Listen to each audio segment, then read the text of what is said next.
Pemirsa, untuk membahas keputusan tegas dari MK yang meminta adanya coblosan ulang di pemilihan Bupati Serang, sudah bergabung bersama kami pengajar pemilu Fakultas Hukum Universitas Indonesia, Titi Anggraini. Selamat sore Mbak Titi. Selamat sore Mbak Rara, salam sehat. Salam sehat Mbak Titi.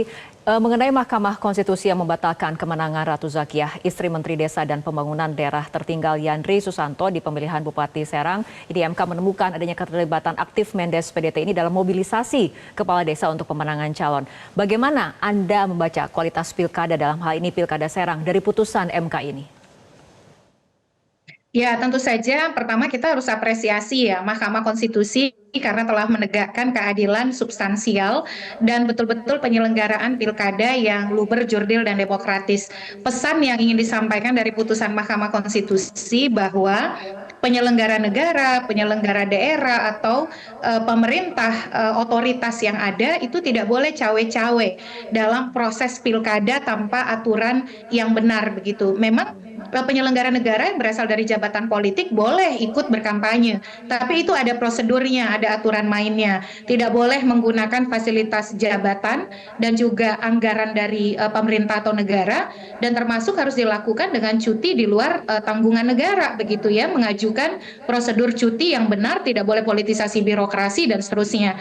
Jadi kalau itu dilanggar, tentu yang paling pertama kali tercederai prinsip dan asas pemilu yang jujur, adil, dan setara begitu. Disitulah secara fundamental dia menjadi runtuh ketika penyelenggara negara, pejabat daerah, pejabat negara itu tidak netral dalam sebuah proses kontestasi. Nah, yang kedua tentu saja ini sangat disayangkan, tetapi di saat yang sama putusan Mahkamah Konstitusi ini saya kira menjadi tindak lanjut atas putusan Pilpres ya. Meskipun di Pilpres kan misalnya dengan dalil serupa tidak sampai ada perintah pemungutan suara ulang karena juga ada dissenting opinion, tapi di putusan Pilpres itu di dalam pertimbangan hukum Mahkamah mengatakan bahwa keterlibatan penyelenggara negara dalam proses kampanye atau pemenangan itu bisa mengganggu dan merusak penyelenggaraan pemilu yang luber dan jurdil. Oleh karena itu ketika memutus soal PHPU atau sengketa hasil Pilpres, MK sudah memberi pesan agar ini diatur, dipastikan tidak ada penyimpangan dari penyelenggara negara dan penyelenggara daerah begitu. Tapi kemudian Mahkamah juga di dalam putusan itu menyebut kalau sampai terjadi kembali dan terbiarkan, MK tidak akan sungkan dan ragu-ragu mengambil tindakan. Nah, inilah yang saya kira tindakan yang dilakukan MK ketika di Pilkada. MK menemukan otoritas yang seharusnya tidak berpihak, otoritas yang seharusnya tidak menyalahgunakan kewenangan dan juga fasilitas jabatan, itu dinilai oleh MK terbukti menggunakan itu untuk kepentingan politik praktis elektoral. Dan saya kira ini yang harus kita kawal betul ya, dan Mahkamah terkait dengan penerapan atau kemudian penegakan netralitas pemerintah dan juga birokrasi itu mengambil tindakan tegas bukan hanya di Serang, di Mahakam Ulu misalnya, bahkan sampai pada diskualifikasi calon dan perintah PSU. Kemudian juga di Banggai, meskipun ada disparitas atau ambivalensi antara putusan MK di Mahakam Ulu yang memerintahkan bahkan sampai diskualifikasi calon dengan di Banggai dan di Serang begitu Mbak Rara. Oke, Mbak Titi, kembali pada Pilkada Serang sendiri kan mengenai temuan MK ini menemukan serangkaian bukti dan fakta hukum yang melibatkan Yandri Susanto, suami dari Ratu Zakiah selaku Menteri Desa dan Pembangunan Daerah tertinggal dalam mengundang maupun tamu undangan dalam aktivitas dukungan terhadap istrinya ini. Nah, kenapa menurut Anda pengawasan tidak berjalan ataupun Bawaslu ini kan juga tidak ada rekomendasi soal keterlibatan Yandri dalam upaya pemenangan istrinya? Ya, kalau kita baca kasus di Serang ya, ini kan sebenarnya bukan satu-satunya soal tadi keterlibatan Mendes dalam proses pilkada, tapi juga ada soal praktik politik uang dan lain sebagainya. Mengapa kemudian institusi yang ada tidak bekerja secara optimal? Banyak faktor yang berkontribusi. Situasi lokal yang kadang-kadang melibatkan relasi kuasa yang itu juga berpengaruh pada profesionalitas dan integritas aparatus yang ada di suatu daerah, itu kemudian membuat akhirnya penegakan hukum tidak berjalan optimal dan cenderung terjadi pembiaran-pembiaran. Maka disitulah sebenarnya peran dari pengadilan untuk meluruskan yang bengkok ini.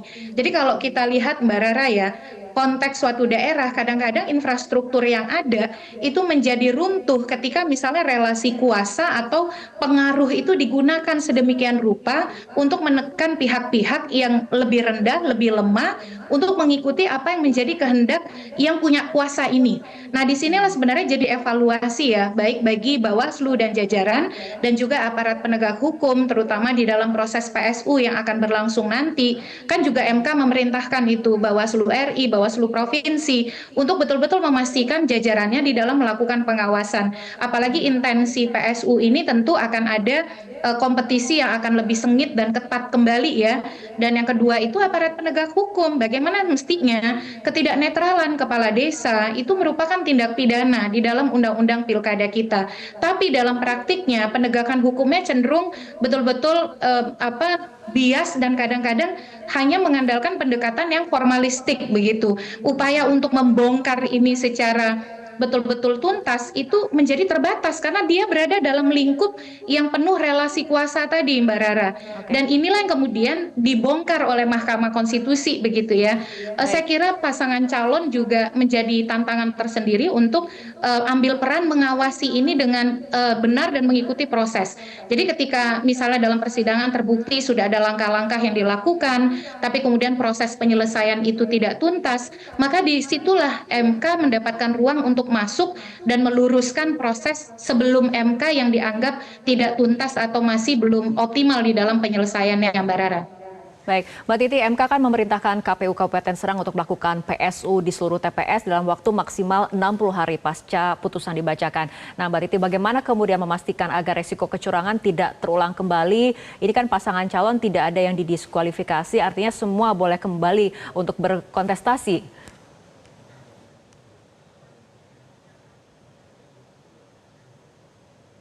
Ya, pertama saya kira ini juga catatan bagi seluruh kementerian lembaga terkait ya untuk memastikan profesionalitas dan integritas jajarannya. Kementerian Desa, Kementerian Dalam Negeri, lalu juga instansi vertikal lainnya untuk menjaga begitu agar jajaran di dalam bekerja itu tidak kemudian terpolitisasi dan mampu berpegangan pada nilai-nilai etika dan integritas jabatan.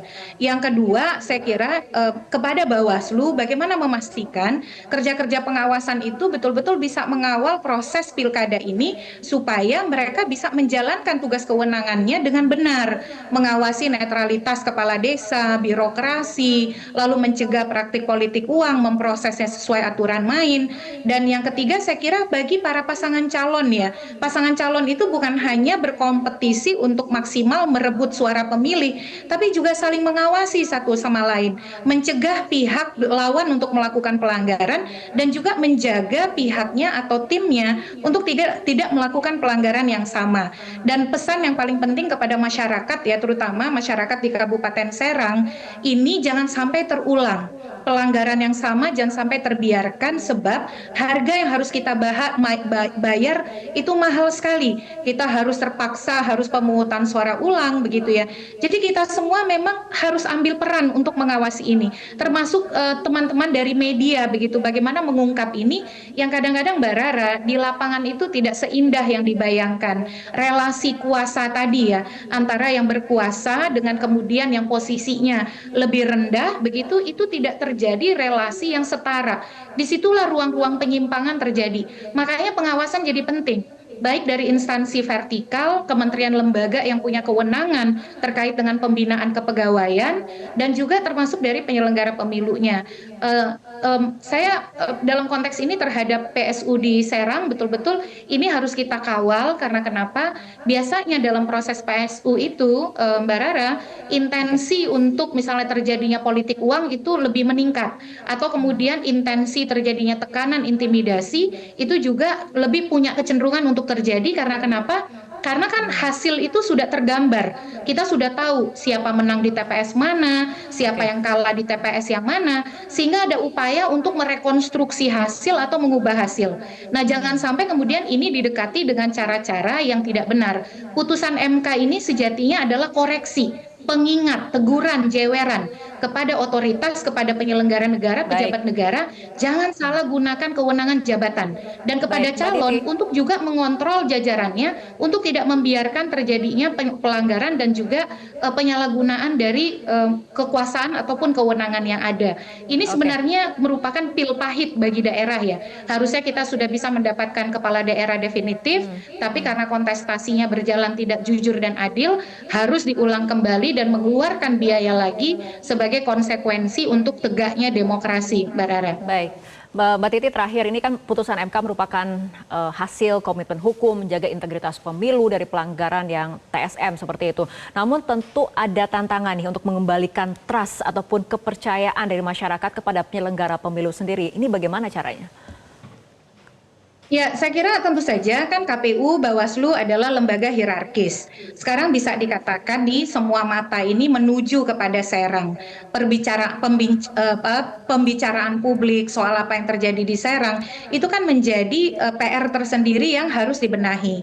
Jadi KPU saya kira harus menindaklanjuti putusan MK ini dengan baik, memastikan ketersediaan anggaran, lalu juga seluruh jajarannya bisa dikondisikan sehingga siap untuk pelaksanaan PSU.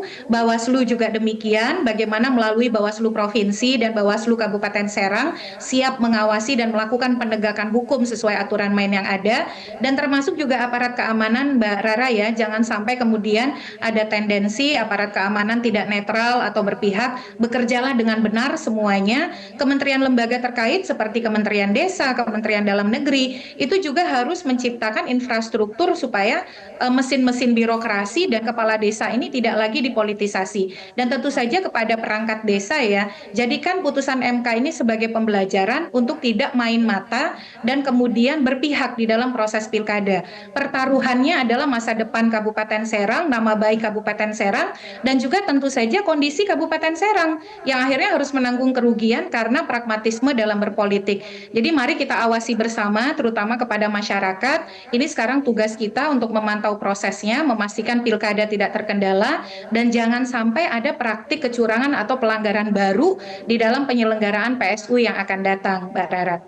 Baik, Mbak Titi Anggraini, terima kasih telah berbincang bersama kami sore hari ini. Jelajahi cara baru mendapatkan informasi. Download Metro TV Extend sekarang.